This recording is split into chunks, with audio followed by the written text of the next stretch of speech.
भारत विश्व का सबसे बड़ा लोकतंत्र है और शुद्ध मतदाता सूची पारदर्शी लोकतंत्र का आधार है। किसी भी मतदाता का एक से ज्यादा जगह पर नाम रजिस्टर होना या किसी भी गैर नागरिक का नाम होना ये असंवैधानिक है। उन्हीं पात्र मतदाताओं का नाम सूची में होना चाहिए और साथ ही साथ कोई भी पात्र मतदाता छूटे ना।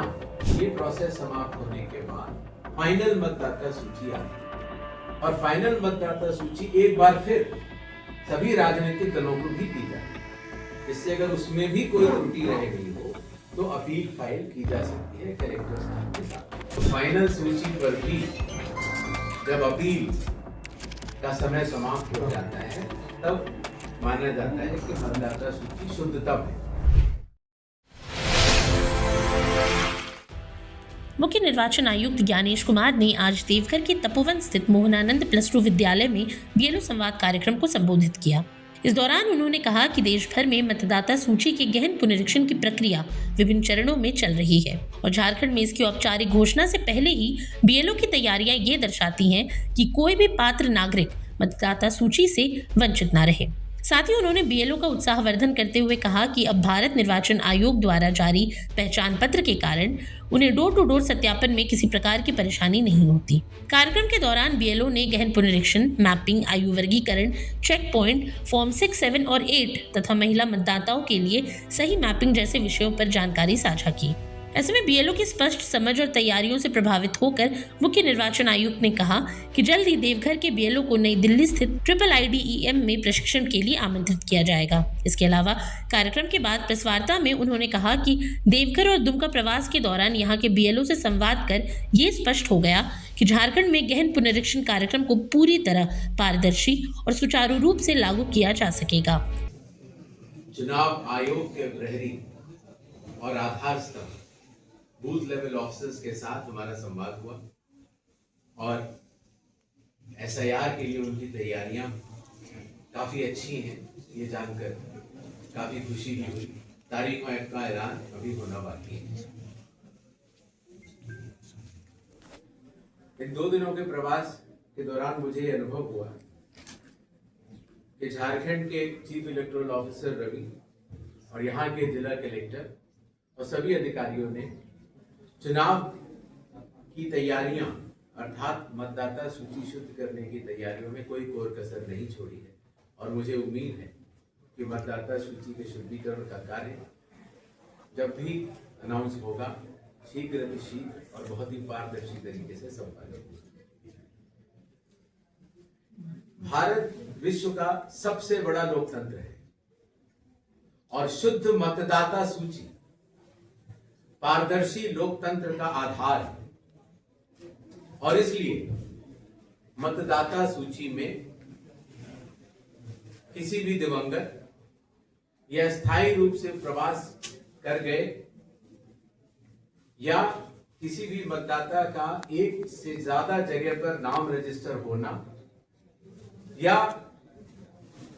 किसी भी गैर नागरिक का नाम होना ये असंवैधानिक है और इसलिए जो स्पेशल इंटेंसिव रिवीजन बिहार से शुरू हुआ और अब 12 राज्यों में चल रहा है और उसके बाद देश के अन्य राज्यों और संघ शासित प्रदेशों में भी लागू होगा, उसका लक्ष्य सिर्फ इतना ही है कि शुद्ध मतदाता सूची पारदर्शी और सशक्त लोकतंत्र का आधार है। अतः संविधान के अनुच्छेद 326 के अंतर्गत जो पात्रताएं एक मतदाता के लिए होती हैं उन्हीं पात्र मतदाताओं का नाम सूची में होना चाहिए और साथ ही साथ कोई भी पात्र मतदाता छूटे ना।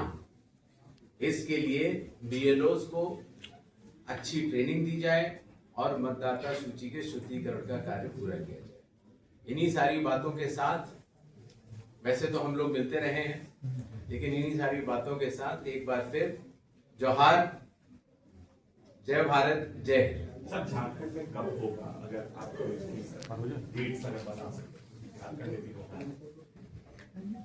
देखिए अभी 12 राज्यों में सबसे पहले बिहार में एसआईआर पूर्ण हुआ और उसके बाद वहां चुनाव भी हुए।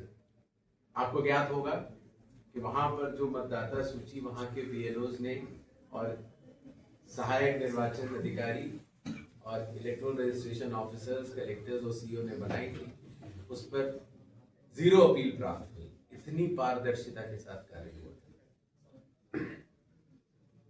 उसी के साथ साथ जब पूरे 12 राज्यों में इस समय चल रहा है एसआईआर का कार्य, ड्राफ्ट सूची उनमें से 11 की आ चुकी है। उत्तर प्रदेश की 6 तारीख को आनी है।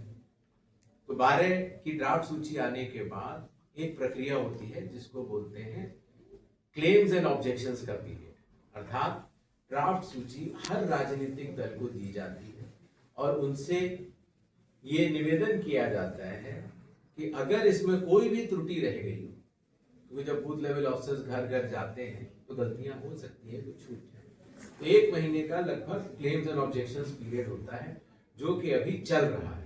उत्तर प्रदेश का शुरू होने वाला है, बाकी राज्यों में चल रहा है। क्लेम्स एंड ऑब्जेक्शन पीरियड जब खत्म हो जाता है और जहां जहां मैपिंग में सही मैपिंग नहीं हुई है, ऐसे जगहों पर या जहां पर शंकाएं हैं वहां पर नोटिस दिया जाता है और ईआरओ उनकी हियरिंग करते हैं, एईआरओ भी उनकी हियरिंग करते हैं। ये प्रोसेस समाप्त होने के बाद फाइनल मतदाता सूची आती है और फाइनल मतदाता सूची एक बार फिर सभी राजनीतिक दलों को भी दी जाती है, जिससे अगर उसमें भी कोई त्रुटि रह गई हो तो अपील फाइल की जा सकती है कलेक्टर साहब के साथ। उदाहरण के तौर पर बिहार में जब ये प्रक्रिया की गई, अपील के लिए जब मांगा गया, तो वहां के सभी अधिकारियों ने इतना अच्छा कार्य किया था कि 7.5 करोड़ मतदाताओं के बावजूद अपीलों की संख्या 0 थी।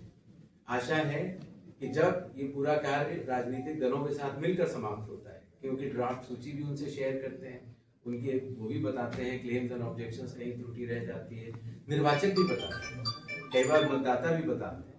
ये सारी क्लेम्स और ऑब्जेक्शंस खत्म हो जाते हैं, नोटिसेस की हियरिंग हो जाती है और उसके बाद जब फाइनल सूची निकलती है तो फाइनल सूची पर भी जब अपील का समय समाप्त हो जाता है तब माना जाता है कि मतदाता सूची शुद्धतम है। तो ये 12 राज्यों का जब समाप्त होने की स्थिति आएगी, तो अभी तो 22 राज्य और संघ शासित प्रदेश बाकी है। लगभग 60 करोड़ मतदाताओं का तो एसआईआर चल रहा है या कुछ का समाप्त हो गया है और बाकी लगभग 40 करोड़ से थोड़े कम मतदाता बचेंगे 22 राज्यों और संघ शासित प्रदेशों में। तो चुनाव आयोग उसका संयुक्त बैठ के निर्णय करेगा और तब बाकी जगहों पर एसआईआर की प्रक्रिया शुरुआत होगी। इसमें झारखंड भी शामिल है।